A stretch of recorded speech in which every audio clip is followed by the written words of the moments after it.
All right, are you ready? Let's go into notes for 1C. The topic is inscribed angles. So in the last section we did central angles, and a central angle, which looked like this, where its vertex is the center of that circle, that is exactly the same measurement as its arc or its intercepted arc. Okay.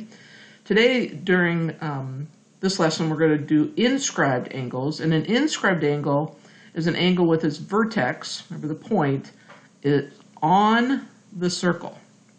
So like here, point B is on the circle, so this angle is called an inscribed angle. Okay, so the point or the vertex is on the circle, and the two sides of my angle are chords. Okay, if you remember from lesson 1A, our chords are segments that connect 2 points on a circle or whose endpoints are on the circle. The intercepted arc is the arc that lies between the endpoints of the angle. Okay, so when I'm looking at this picture, if I follow the sides out of my angle, so this is the angle we're talking about, that's the inscribed one. If I take my fingers and I go on the sides here where it hits the circle here between A and C, that's the intercepted arc. Okay, I think it's helpful if you just remember to kind of follow the sides out where it hits the circle, that's the intercepted arc. Okay, so there's a relationship between those. The measure of the angle, the inscribed angle, is equal to half the measure of its intercepted arc. So the measure of this angle is half of the measure of this arc. Okay, so in this case, angle ABC is going to equal 1/2 of the measure of AC, whatever that arc is. Now, based on that, these next two are just kind of what we call corollaries of this, where they're just kind of just some little extra hints. So if an inscribed angle, which we just defined up here, intercepts a diameter, so you can see here, this angle right here, if I follow the end points out, it goes through B and it goes through C. So it hits the end points of the diameter, then it is a right angle. Now, why is that? The arc and the angle, the measurement between those two, is the angle is half the arc. And on this one, the arc happens to go all the way from B over to C. That's the diameter, so that's 180, and half of 180 is 90. And a 90-degree angle is going to equal, or is also called a right angle. If two inscribed angles intercept the same arc, then the angles are equal or congruent. Okay, so if I look here at angle ABD, I trace that out, ABD, that's this angle right here. This intercepted arc goes here between A and D. If I follow the sides out, well, this angle over here also intercepts. Follow the sides out of this one.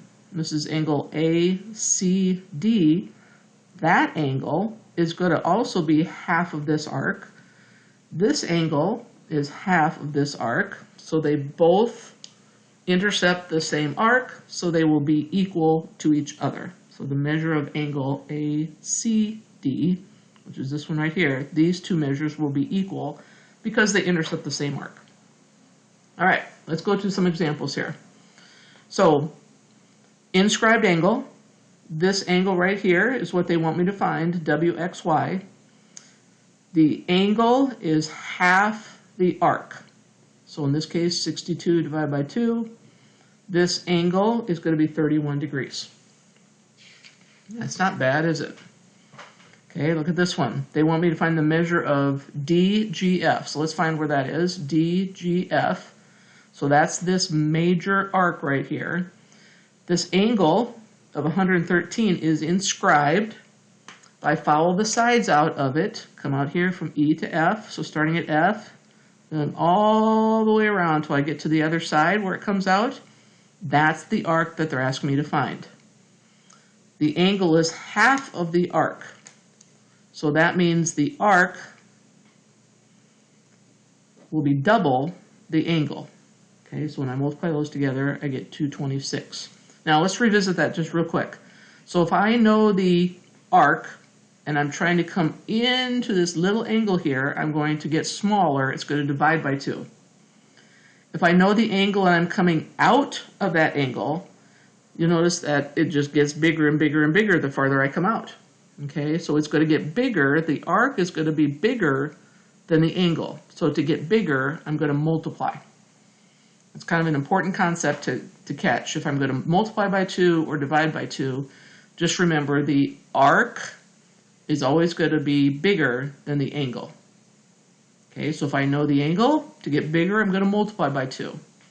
If I know the arc, I want to find the angle that gets smaller, I'm going to divide by 2. Okay, now please disregard my creative numbering system here. All right, there's no rhyme or reason to it. So let's go here. So they want me to find BC, and sometimes it's helpful, you know, just to be kind of specific on which one they want me to find. All right, so I'm going to highlight that one, especially if they just want us to find one. This angle of 47 is an inscribed angle. That's right here. If I follow the sides out, the arc from A to C would be called the intercepted arc for this angle right here. Okay, so if I know the angle is 47, to come out here to the arc, gets bigger, I'm going to take 47 times 2. So A to C is 94 degrees. Diameter, okay, so I know all the way around here is 180. So 180 minus the 94 I know will give me what's left here that I put in kind of colored marker. Okay, let's find angle JKL. JKL, so they want me to find this angle. Obviously, with the stuff that we're talking about, if I can find the intercepted arc, which goes from L all the way over to J, remember if you follow the sides out, where it starts and where it ends, doesn't really matter which way you go. If I can find that arc, then I'll know I can find that angle in there, that inscribed angle. Well, how am I going to find that? So if I look here, I'm already given 2 arcs around that circle. And if I total those two together to get 118, whatever's left out of the 360, remember I said 360 is kind of an important number to remember, that will give me 242. That's this angle, excuse me, that's this arc that I marked. That's the intercepted arc for the angle I'm trying to find. So remember, if I know the arc and I want to find the angle, I'm going into a smaller place. So I'm going to divide by 2 to get 121. Okay, so if you have any questions, let me know. We'll come back for the last couple of